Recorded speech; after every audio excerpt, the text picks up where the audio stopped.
aspects of this, of everything in sports, I truly adore. Yeah, I respect. But it doesn't mean I'm not shrewd or a ruthless businessman also. Right. Yeah, but I see the youth, I see the basketball players and where they come from. It's meaningful.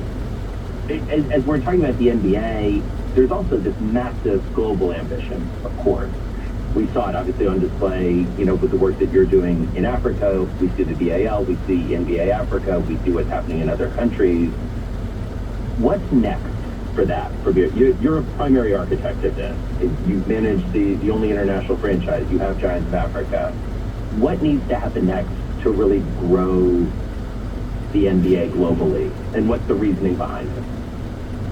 Well, if you're asking me for my dreams, yeah, like teams outside the United States, I think in Europe, I think one day that's going to come, I hope, because the game has just grown incredibly well.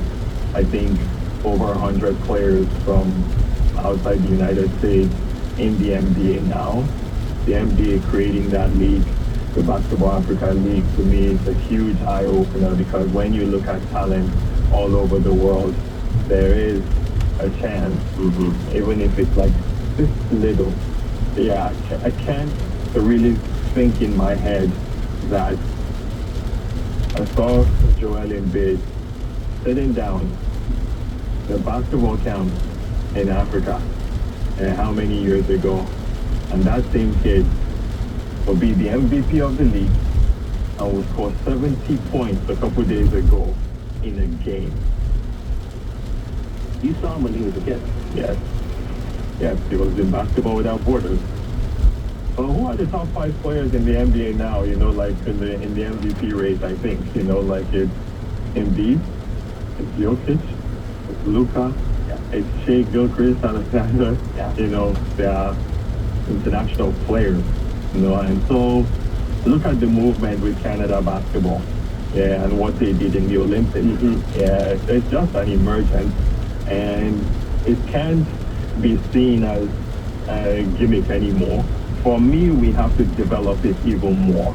And it's going to come from, I think, the bottom, which is whether it's Giants of Africa or Seed or any of these programs, the Junior NBA. And then from the top, which is the league, the business of basketball. Because in other parts of the world, we have to see sports as a business, not just competition. Right. And that seems to be such a critical piece of this, which is to ensure that it can be its own business. BAL has run in, they are showing it is a tough business to stand that up, multi-country, all of the things that are happening. What needs to happen to ensure that business side really gets taken care of? We have to educate more on the continent. Yeah, we really do. And all people need to do is see something happen. People are not going to understand the benefits of the Basketball Africa League till 3, 4, 5 years from now because we can't talk about it as a template. We can't talk about it as a presentation. We have to talk about it, like as something that is happening. And then people can see. We have to build infrastructure. Yeah, what President Kagame did done in Rwanda, where he came here in 2016 and watched the All-Star game and put his head down and said to me, this is incredible. How do you get this kind of arena in Africa?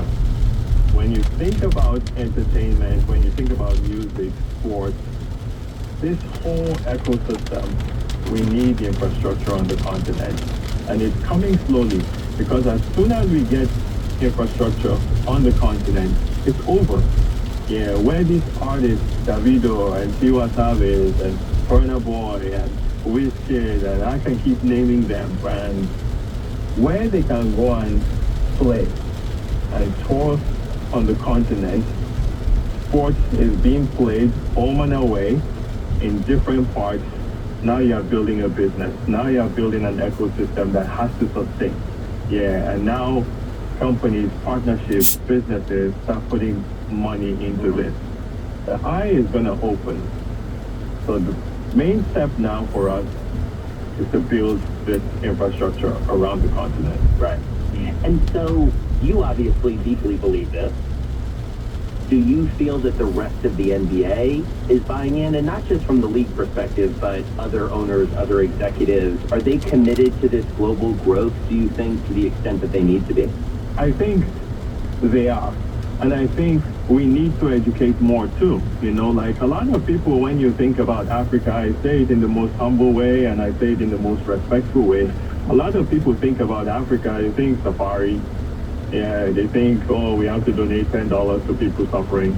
Yeah, but you don't think about the rising population, the youthful population, the demographic, urbanization, cities becoming bigger.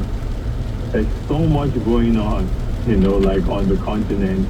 Real estate is growing, banking is growing, technology is growing.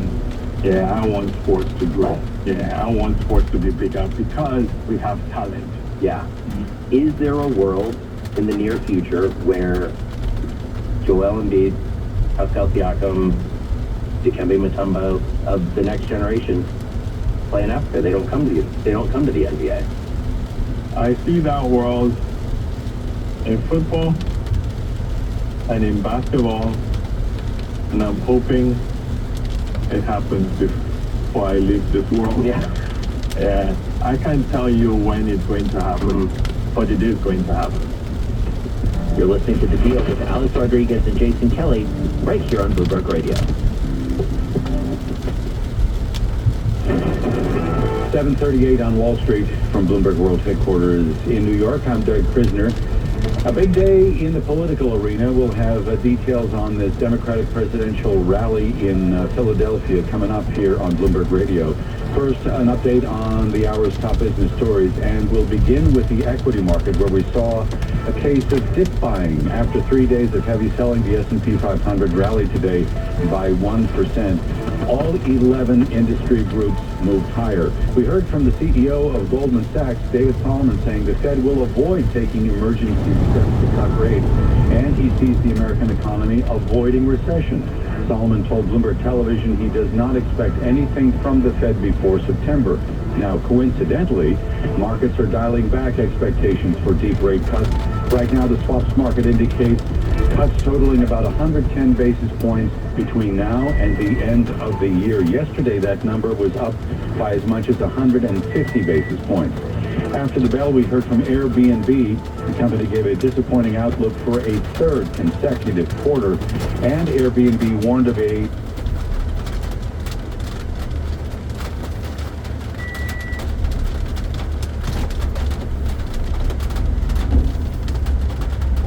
Microcomputer gave a stronger than estimated sales forecast. This shows that corporations seem to be investing in equipment required to run those advanced AI tasks. However, the company did miss its own internal estimates, and Supermicro shares right now down by more than 13% in a late U.S. session. By the way, the company also declared a 10-for-1 stock split. And after the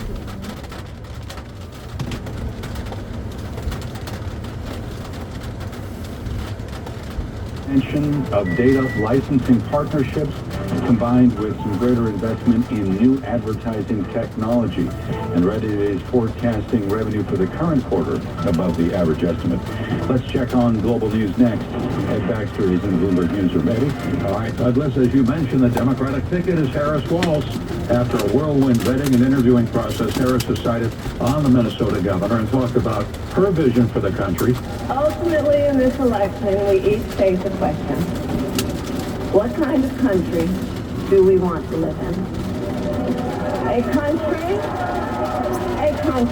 of freedom, compassion, and rule of law, or a country of chaos, fear, and hate? Now, Walz talked about service and why unity and freedom, he says he remembers. When it was Republicans who were talking about freedom. It turns out now what they meant was the government should be free to invade your doctor's office. In Minnesota, we respect our neighbors and their personal choices that they make. Even if we wouldn't make the same choice for ourselves, there's a golden rule. Mind your own damn business.